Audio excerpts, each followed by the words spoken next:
This is Sway. Sway. Sway. Sway. In the morning. In the morning. In the morning. Shake your vibe. Wake your fuck ass up. That crust out your eyes. Sway in the morning, Shade 4-5. Rich Nice has joined us. We're about to do a special edition of the A&R Room. Heather B. I know it. Tracy G. I'm here for it. And there was a time in my life in the 70s as a young man, well, as a kid, that my mother, who was the mother of three, didn't have a whole lot of time on her hands, so because she had to work and go to school at the same time. She was a young mother, and in that process, she found like local community organizations that took care of the kids. Yeah. So at 4, 5, 6 years old, when I told you guys I was running track, that's why I was running track. We would go to these child care centers, and we would enter AAU leagues and the whole nine. And my mother used to educate us through music a lot. So a lot of times we would sit at home and we would listen to certain songs, and she'll ask, did you hear the chord progression in that? Did you hear the strings? Where were the strings at? Point it out. Wow. Did you hear the horns? Where are the horns? You hear that arrangement? So that's how come I became a big fan of groups like the Commodores or Earth, Wind, and Fire, or I really loved the way Marvin Gaye would write.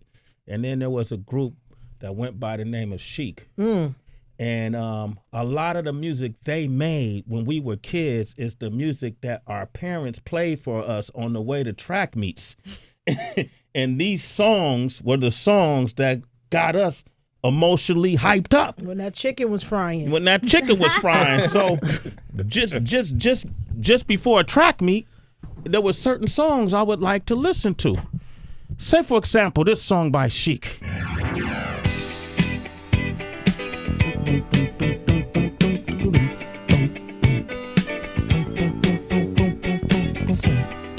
And you hear that bass line right there? That was genius. And one of the architects of this sound is here with us today. One of the most celebrated musicians in pop culture and otherwise, the one and only Nile Rodgers has joined us. Thank you. Nile and I, we cross paths all the time. All the time, whether it's a red carpet or it's a Grammys or strip clubs, whatever. Wow, man. My man is there, man.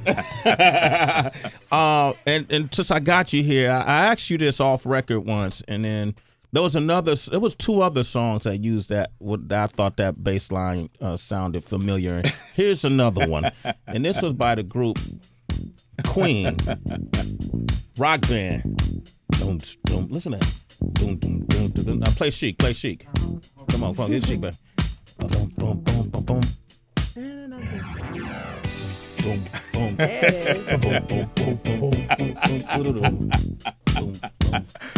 Boom, boom. So you know, back in the day, okay, so we used to, in the live show, because we used to play both, and the crowd would bug out. You would play Queen's version? Oh yeah, because everybody knew Vaughn Mason had Bounce Rock Roll Skate. The Queen had this. Blondie had Rapture. Yeah. And of course, we know the big one, Rapper's Delight. And this one right here. Now listen to the bass line in this. Citizens, we going through some history. We got Nile Rodgers here. We got to do this. Hold up. But that's one of the first rap songs I ever learned as a kid too. Rapper's Delight. And I bet you know the whole thing, right? Let's see. Listen to that bass line.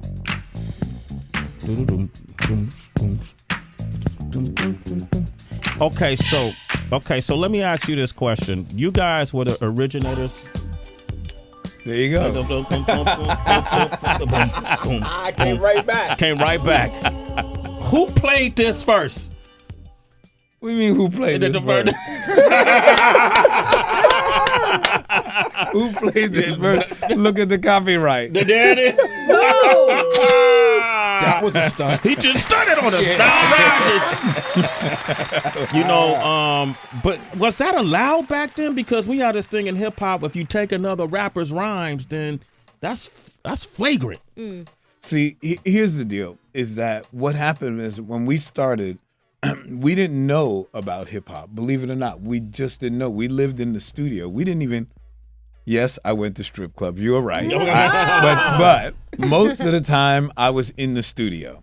So what happened was we were producing Blondie, and they told us about these events called hip hops.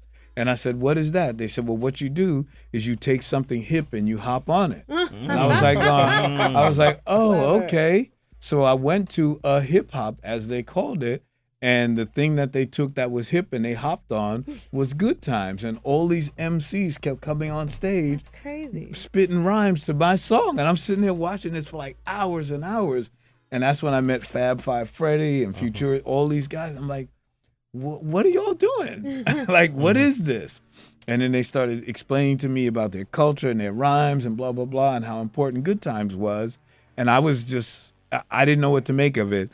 So that was just it. It ended there.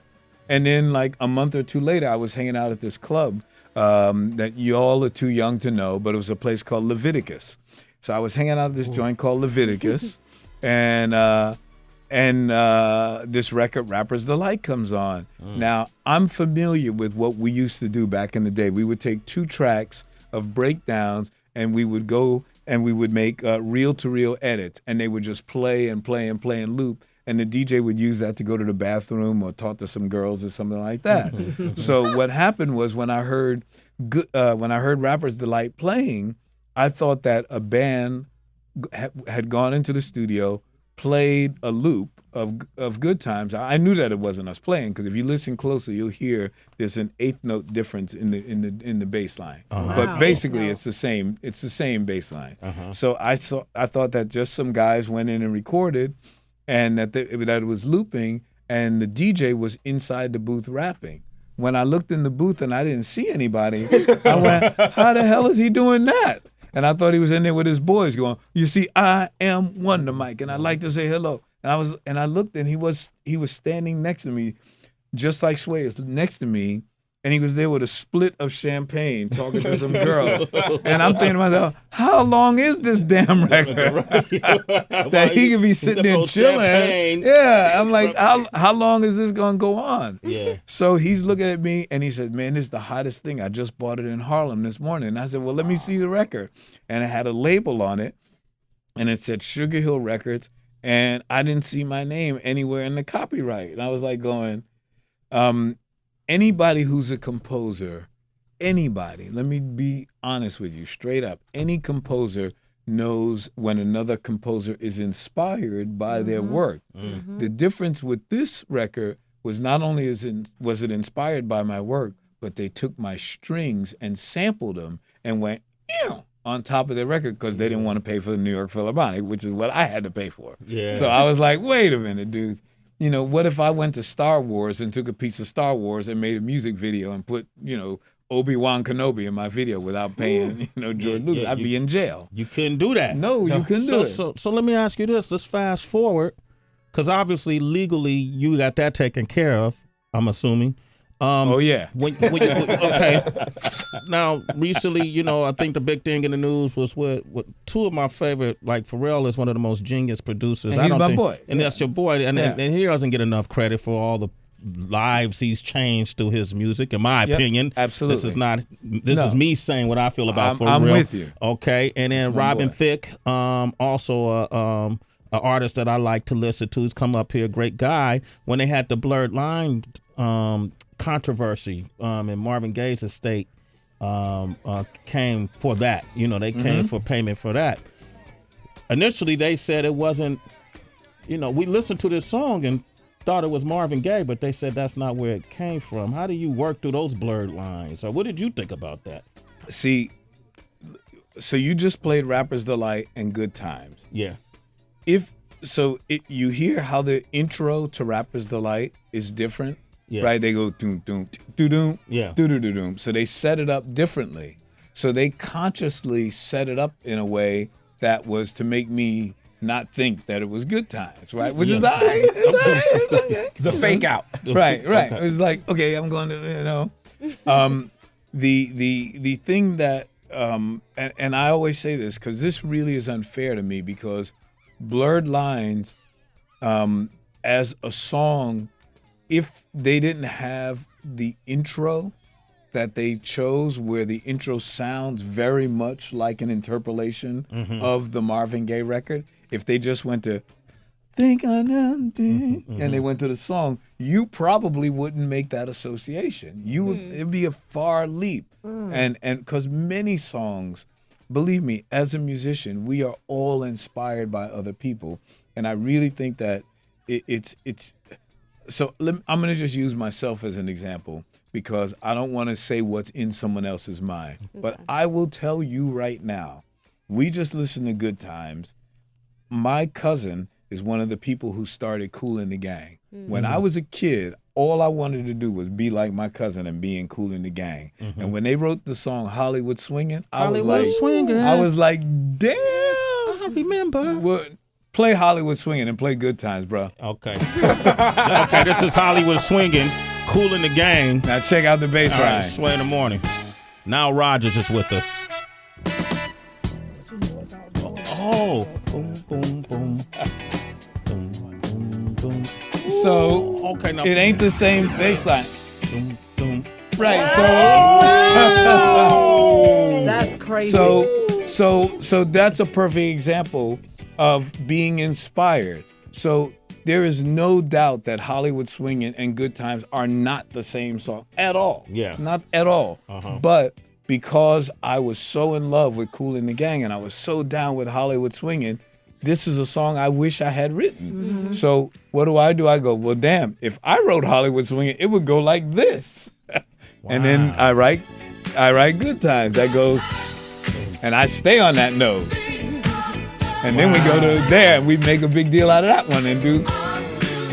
So wow. Oh so man. That's not an interpolation. That's not a sample. That's inspiration. And that's clearly inspiration.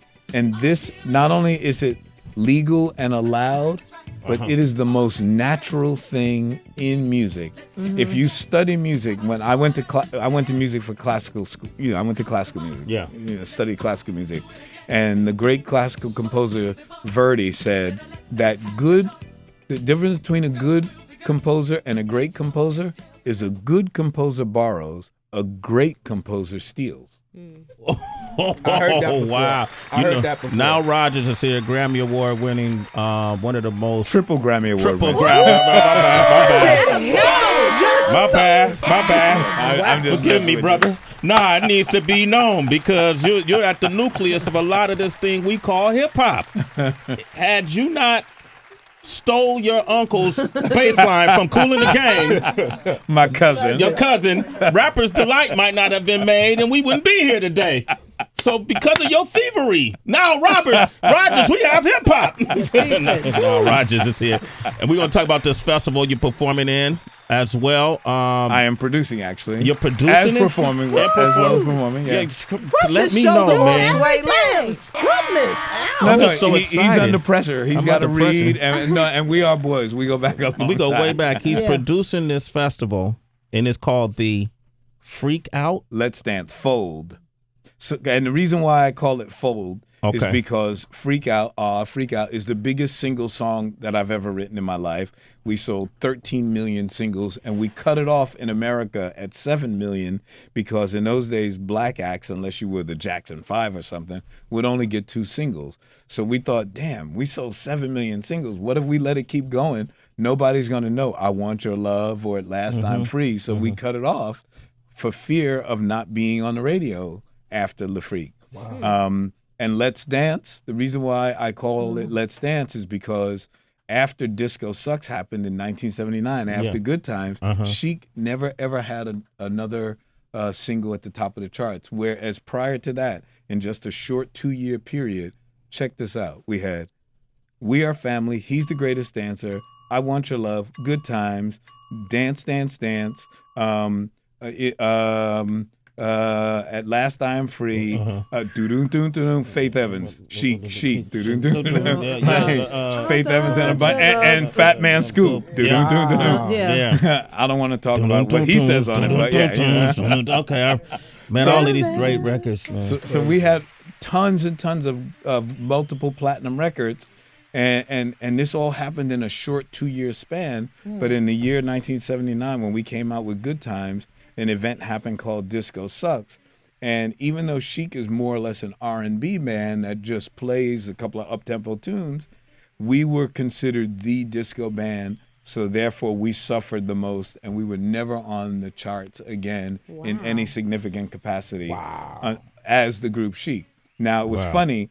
Only a couple of months after we did this, we did Diana Ross's biggest record, Upside Down, I'm Coming Out. Upside Down, You Turn Me. Right, but because she existed before 1977 during the big disco thing, she wasn't considered disco. Just like Kool and the Gang, just like Earth, Wind and Fire. People who existed before 77 were not disco, but we were an R&B band that started in 77, so we were disco. Wow. Man, I love this. Nile Rodgers is here. Triple Grammy winner here. All right. Producer of Fold. Man, But give the lineup. Come on, okay, give let me the give lineup. the lineup. Okay, we got Beck, Grammy Award winning Beck, Duran Duran, who was just on the show recently, Keith Urban, the legendary Shaka Khan, Janelle Monáe. Yes. Wow. There's going to be, of course, Nile Rodgers and Chic together on stage. Wow, And that's your boy big. Pharrell Williams. And Pharrell Williams is going to be there as well. And Eric B.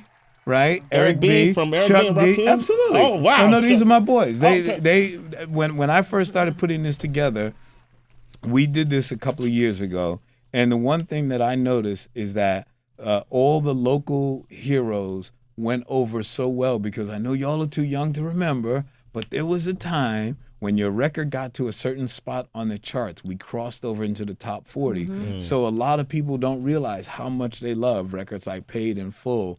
So I've been trying to, I'm gonna get Big Daddy Kane. I'm going, yeah. So I spoke to Chuck D the other day. He said, man, put my name on the ticket. I'm there. I said, well, can you get all the Public Enemies? I'm gonna try, because we're gigging. Yeah. But I'm gonna get Flav at least.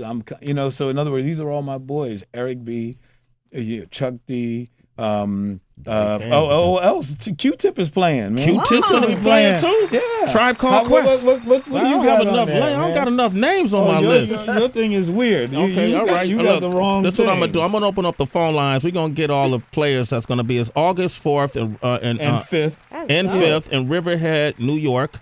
The Fold Festival, Freak Out, Let's Dance Festival, produced by Nile Rodgers. August 4th. People can still get tickets, right? Oh yeah, we just went on sale. Wait a minute, you got the. Man, listen, we got to fix this. You got Okay, the bad well, list. You don't have half the people. No, man, we're live on there, man. Because you shredded me to pieces, man. Here, let's play a song, man. Nile Rodgers has joined us, Sway in the Morning. Say Chic. Freak Out. I used to love y'all videos too, man, as a kid.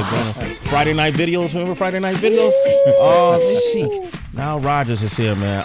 The big event is Fold Festival. It's taking place Tuesday, August 4th, Wednesday, August 5th.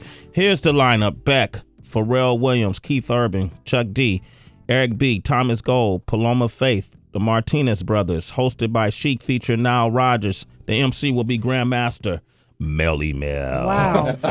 All right. Showing off his muscles. Wednesday, Duran Duran. Muscle Simmons. On Duran Duran Wednesday, Shaka Khan, Janelle Monáe, Grandmaster Melly Mel, Q-Tip, Slander, GTA. Is it Snow? Allegra? Snow Allegra. Yeah, Snow Allegra. Okay. Chic featuring Nile Rodgers and Grandmaster Melly Mel will be there as well. Ooh. This is going to be big. Fold Festival is happening in New York. Yeah, Riverhead, New York. So let me explain to us, for most of us city folk, whenever you drive out to the Hamptons, what winds up happening is that the highway ends, and then you got to go on this long one-lane road for like forever.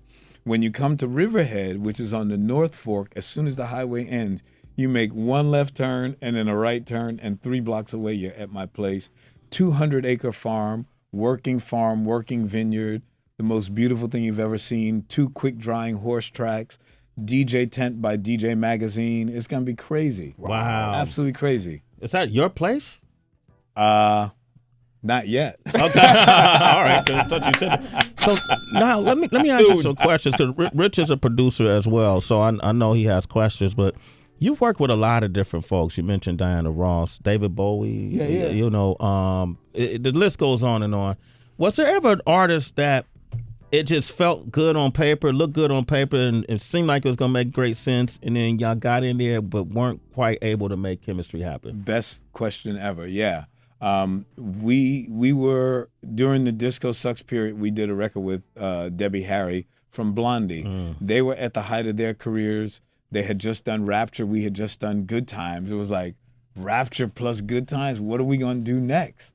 So what happened is that because of Disco Sucks, we were running away from our sound. Because of Blondie's incredible success, they were running away from her sound. So she came out with brown hair and needles, like through her neck, acupuncture needles through her neck, looked like sort of like Metropolis meets Frankenstein, and Satan, and and to be honest with you, because we were so running away from our sound, we didn't pursue the Chic sound. Like all those records you played, we had a massive hit record with Diana Ross, but it's because the Disco Sucks thing hadn't quite set in yet. Yeah. So we were making her record at the time. We only got static when people started to complain and it got out of control. So we were deep into, oh, by the way, we're old school, so it takes us about a week or two to make a record. Yeah. So we would make records at the same time. So Diana's record was finished in no time at all, and then the Disco Sucks thing blew up, and Motown took the record from us and said it doesn't, because they were afraid. Guess what? The record before ours was a great record by Ashford and Simpson, who are my people, called The Boss. It sold 300,000. Our record, Diana, sold 3 million. Wow. Damn.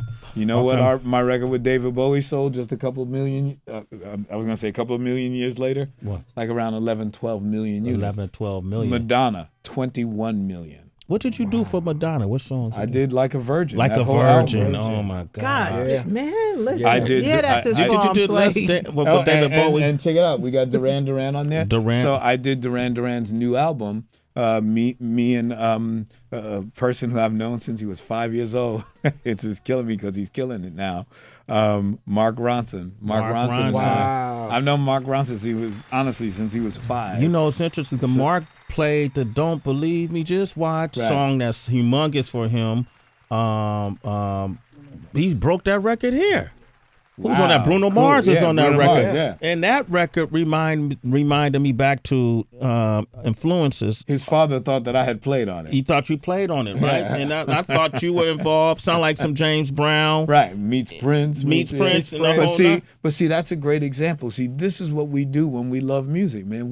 We're inspired. We're not necessarily copying, but that's what Verdi was trying to say. The concept of stealing is that we're so close to the idea because we love it.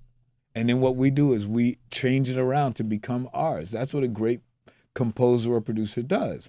So the thing that confuses me about the Pharrell thing is that, okay, clearly I believe they were inspired. It's hard as a composer to not believe that. But to say that it's a copy is not a copy. I mean, it's not a copy. It's just that the intro is quite similar. It's an interpolation. There's easy ways around that. You just go, boom, here's the money for an interpolation. Right. We're done. And we're It's done. all good. Nile Rodgers is here. Let me ask you about Pharrell, because I think quietly he's, we got a lot of great producers that's come out of this hip hop generation, and I can name a list of all of them. Oh, yeah. But Pharrell has always, from day one, pushed the boundaries his way. Absolutely. NERD, and even prior to that, a lot of the things he's done, he's always pushed our perimeters. And I think he's the quiet genius that people don't always recognize. I know. What did you learn from him? Oh, man. First of all, Pharrell and I, if you've seen the times that we played with each other live, we love each other. I mean, it's like a natural love affair because we're cut from similar DNA. Yeah. Right. And we've had very, very deep conversations about what inspires him and what inspires me. And, it's like we definitely are kindred spirits. And it sort of breaks my heart when a person loses a lawsuit like that, because almost every composer I talk to all say that really has no merit. Now, at the same time, what makes you feel uncomfortable about this I don't feel uncomfortable talking about it, but everybody else, you notice most people don't even bring it up because everybody's afraid. But, what most people don't like to recognize the fact that, yes, we are very sympathetic to the gay family. I mean, look at Marvin, how his life ended. Look at, it's tragic. But when you talk about copyrights and you talk about what composers do, we are the most anonymous people in the world. Yeah. I cannot tell you how many times I've been sitting on an airplane and a person is sitting next to me and they're jamming like crazy. And I'm sitting there and I'm listening and I'll say, oh my God, I wrote that when I was 24 years old. Wow. And the person looks at me, because I'm 62. So they look at me and go when you were 24, but this record is really old. And I go, well, yeah, I'm old.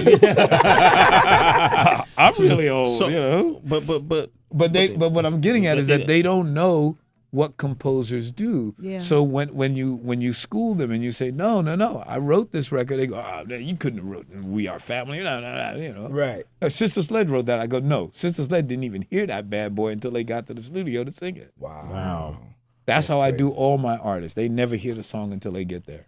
So were you able to, while working with Pharrell, because he's obviously so much younger, but and he was inspired by he ain't you. That much, he's he ain't 40. That much. Okay, all right. Okay. Come on, man.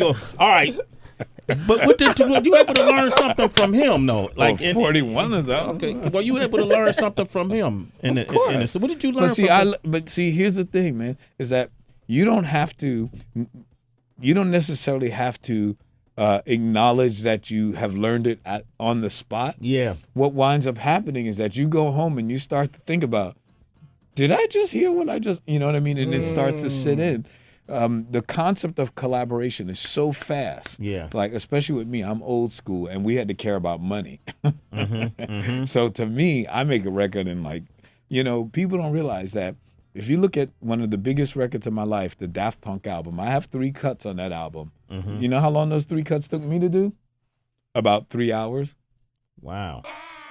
3 hours, so 3 cuts. Maybe 5 hours. I don't want to try and sound like I'm all that. Right. Let's say it was 5 hours, but I don't think it was anywhere near 5 hours. Because I actually had to tell them, guys, I have I got to leave town. I can't sit here all day. Because what happened is that after I played Get Lucky, which was not called Get Lucky, it was part of another joint, then Lose Yourself to Dance, and then Give Life Back to Music.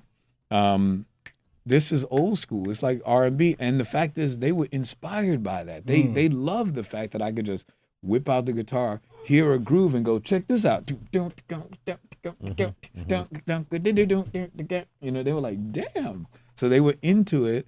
And I think that they love the spontaneity of old school desperation of making records. Right. Whereas now you get to fool around and you can change beats and change your mind. In the old days, you can't change your mind. You got to get it right away. Wow. Or you get fired. Wow. Now let me ask you, because you're saying in the old school. Nile Rodgers is here. Now, let's talk about the Fair Tree in the Bronx. Oh yeah, and that vibe. You actually know my godfather Raheem LeBlanc. Oh, that's my.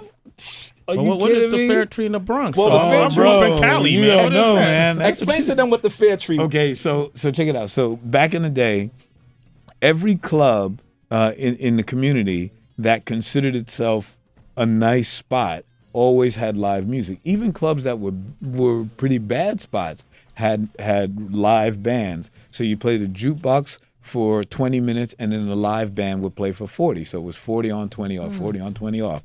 Fair Tree Lounge was one of the more upscale type joints in the Bronx, and they were accustomed to having quality entertainment. So in Harlem, there was what was the spot where you would see the Commodores and places like that? Oh, come on now, you ain't that old. But anyway, so Harlem would have one, the Bronx would have one, Queens would have one, Brooklyn would have one. So in the Bronx, the Fair Tree Lounge, you could see top-notch entertainment. But here's the part that's funny, is that if you weren't famous, you had to be as good as top-notch entertainment. Yeah. You had, I met a dude the other day. So I played the Apollo Theater, their gala. I used to be a kid. I was 19 years old when I joined the Apollo House Band, right? So that's how long I've been in the game. So Sesame Street was my first job. Then I went from Sesame Street to the Apollo. So I was at the Apollo Theater, and we were talking about back in the day and how tough it was on musicians. The Fair Tree Lounge, if you didn't bring your A game, if you didn't sound like the Buckeye Politicians or the Commodores or the Jackson 5, you get booed off the stage, and they didn't mind hiring somebody else the next day. Wow. I'm serious. We got to bring that back, man. Oh, no, man. You get, no, serious. Like, your uncle, I mean, and Raheem is a bad dude. I mean, you had to play like Raheem. You had to play like that just to have the gig that was only paying $15 or $20 a night. Wow, Nile Rodgers is here, man. And listen, the Fold Festival is happening August 4th and August 5th. You can still go online and get tickets, right? Oh, yeah. We just started selling them today. So, today? Yeah. How can they get tickets? Just go right up there. You got all the info, man. Come on, man. You the man. Everything you I said, everything I've been saying been wrong. So but you got the right info now. You can just go to Fold Festival. Yeah, you can go to Fold Festival. Now it's foldfestival.com.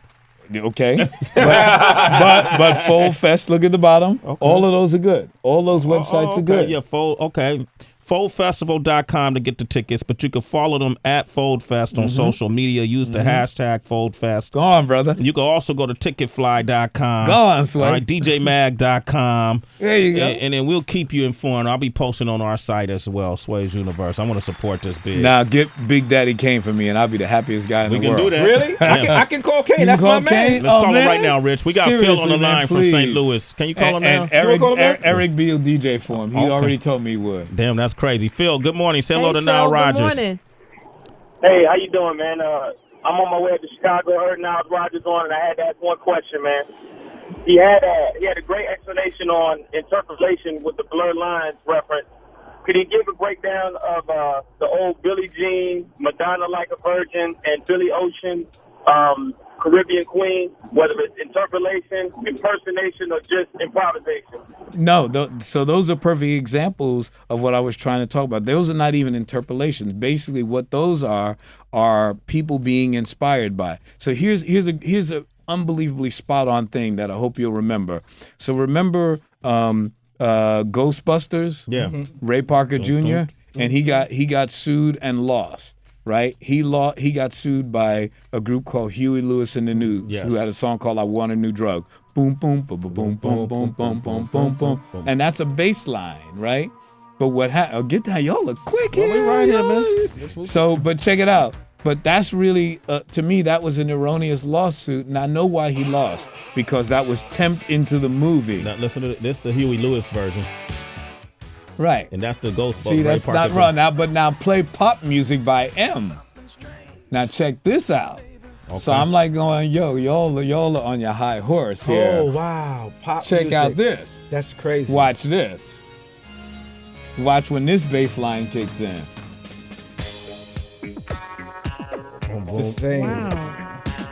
Wow. Pop music. Pop music. Talk about. Real up. We got just one more. We got one more. Now we go. He got to go. Yeah. Nile Rodgers has to leave. I was gonna call Big Daddy Kane. Call him. You can call him and we can hook up. I'll give you my email. Give him the number. And Kane has got my. Kane can hit me on Twitter. Well, call him on speaker. Oh man, that'd be great. Oh man, that'd be great. Put on speaker. Put him on the spot. And tell him that y'all are gonna be there. Yeah, we got it. Broadcasting, partying, or something. Rich, you got to talk to him. He might not. I can't believe you do that. That talk about sending the baby as a motto. I forgot, actually. I have a thing. That's Big Daddy Kane's answer machine? You have my email address, so drop me a line, and I'll have yours. And we'll take it from there. So, now you're going to get me in trouble. You're giving out Kane's email address on the air. Wait, hold on. Let's take one or two more calls real quick before Nile goes. Christina's on the line from New Jersey. Go ahead, Christina. Say hello to Nile Rodgers. Hello, Nile Rodgers. Hey, Christina. So I have been a fan since I'm like 10 years old. Okay. Got a little older, then was a huge fan of Duran Duran. And I will definitely be at the Fold Festival. Love you, baby. Wow, that's great. Do you know that I produced Duran Duran's new record with me and Mark Ronson and Janelle Monáe? Okay, cool. Of course, you are a fan. Instagram. It's a crazy record. Crazy. It's great. They have come back. They're coming back. We had them up here like maybe last month, 2 months. Did they drop the record on you? They didn't drop they dropped the DVD. You know, they released the DVD, them performing in Ireland for the first time. Okay. And we talked, man, we did the same thing we're doing with you. Can I ask you a question? And we just start breaking it down. Christina, you're a citizen. A Sway in the morning. Arturo is on the line from D.C. Good morning, Arturo. Hey, what's going on, y'all? How's everybody out there? Good, bro. Hey, Mr. Rodgers, man, I just want to let you know that I'm a huge fan of yours, man. I saw The Unsung, and I still feel like that documentary didn't do as much justice as it should, man, for real. But it was only an hour, brother. Yeah. Have you seen my Wikipedia page? Yeah. Hey, I read your Wikipedia page, but, you know, a huge fan of me, you know what I'm saying, especially me being a guitarist myself, I just wanted more. But what I wanted to find out was, when are you coming to the Washington, D.C. area so I could come check you out, man? Oh, we'd love to. As a matter of fact, we're trying to work on some dates down there now. You know, my biggest problem, as you probably have noticed, is that I'm a composer mainly, so I'm in the studio a lot. You know, you're in the same game that I'm in, and most of our records don't become hits, but we love doing them. So I make records all the time. I mean, I have records. You know, what have I done in the last year? And I have Sam Smith, Disclosure, Adam Lambert. I go on and on. Avicii. Look at, I had a big great jam with Avicii. Adam Lambert. I mean, so I'm making records all the time with people, and a lot of them do very, very well. But most of them don't work, but we love doing it, so we just keep doing it all the time. What advice would you give to like the Pharrells, the Hit Boys, the Kanyes, the Timberlands? Those are my boys. What advice am I going to give them? Yeah, I mean, you know, they're great. They're great. So just keep going with, you know, keep going while you go. Because some people are great for 10 years and then maybe they're not so great. Some are great for 20 years. How do you be great for a lifetime? You know, they say, because I'm not a genius with this, but scientists say that musicians' minds are like mathematicians' minds. And basically you have your best years at a certain point in time, between 25 and about 35 years old. Mm-hmm. I think Einstein developed his theory of relativity somewhere in his 20s. He just spent the rest of his life talking about it. Yeah. But he didn't he did it then, and then just sat around being Albert Einstein. Yeah. Which is pretty cool. But so, you know, I think it's just a genetic thing, a God-given thing.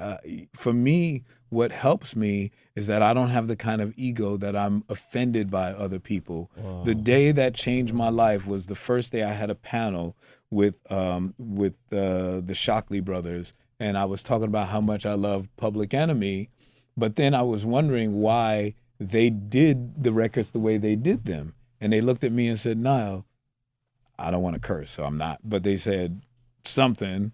They said, Nile, do you think that if we had the opportunities that you had when you went to public school, that we would do our records like this? We do this because we are talented people, we love music, and we're going to figure out a way to make records. Wow. And I was like, Hank and Keith opened my mind. And then I met RZA and you know, it was like, I'm not going to try and perpetrate and do what you do, because you just told me if you could do what I did, you would do that. Right. But I respect what you do, so that's why we're all so down together. I never tried to jump on what they did. I just respect them, and if they ask me to do something with them, I do it. But I do what I do in the old school way because I love it, and I've made enough money to support myself forever. My life won't change if Fold even fails, but, you know, I don't want it to fail, so y'all help me out. Help a brother out. We got you, help man. A brother keep, you know, buying gas, you know. Okay, there it is. Nile Rodgers, man. Hey, man, thank you for coming by the show. Man, good to see you. You got to come back. Good to see you. We got to do a couple parts of this. All right, that was part one. Yeah. Okay, all right. Promise. Okay. I really promise. All right. Y'all were great, by the way. Thank you so much, man. Man, you talk too much over there, brother. DB, that's what's your name, bro? Yeah, DB. I'm DB. I'm just soaking the knowledge up, man. I don't need to say nothing. That's true. That's great, man. Nile Rodgers, ladies and gentlemen. We'll be talking more about this Fold Festival and giving you a chance to go to join it yourself. Get your tickets now, man. Go to foldfestival.com. Use the hashtag FoldFest and follow them at FoldFest. Sway in the morning. It's Sway in the morning. Only on Shea 45.